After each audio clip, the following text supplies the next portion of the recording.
So you describe how you're working with kind of a small artisan group and individuals who are bringing about a different style, I guess, in fashion that's very unique to them, and how there are different groups around the world kind of doing this, different smaller groups, and I see some of them too.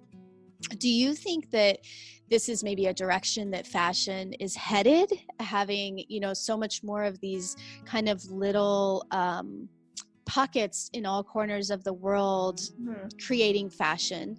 Or do you see it headed in, maybe a different direction?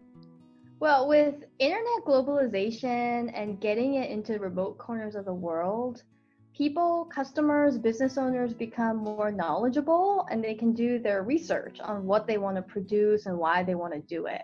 And more, the why does become important as you see the conglomerates taking over or else completely going out of business. You realize that that central value of the why gets really lost because you try to satisfy everybody.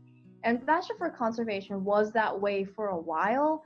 And it felt that way to me too, where I felt like, okay, we're satisfying the need for customers to have fun events or to see things on our Instagram or seeing high fashion models because it's just visually appealing. But I felt like it was starting to muddy what we were really trying to do across the world. And it wasn't getting our why across very well. So now that we have had that, we feel even more committed to bringing out the artistry of other artisan communities and working with boutiques like Kiriko here in Seattle. That's exactly what they do. They support specifically indigenous communities that might not otherwise have access to the international markets and specifically America.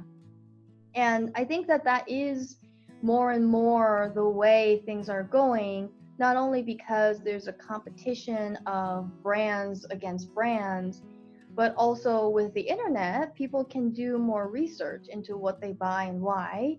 And because particularly now we're celebrating individuality, I think humans are more geared to finding unique things than ever and not necessarily trying to do their style the same way they see everybody else doing it. So it's a really great movement for smaller independent brands.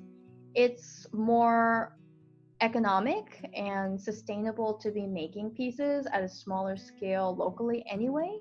So in my mind, I really see it as a win-win for the environment, for people who are trying to be more knowledgeable about their fashion choices, and then the artisan communities too.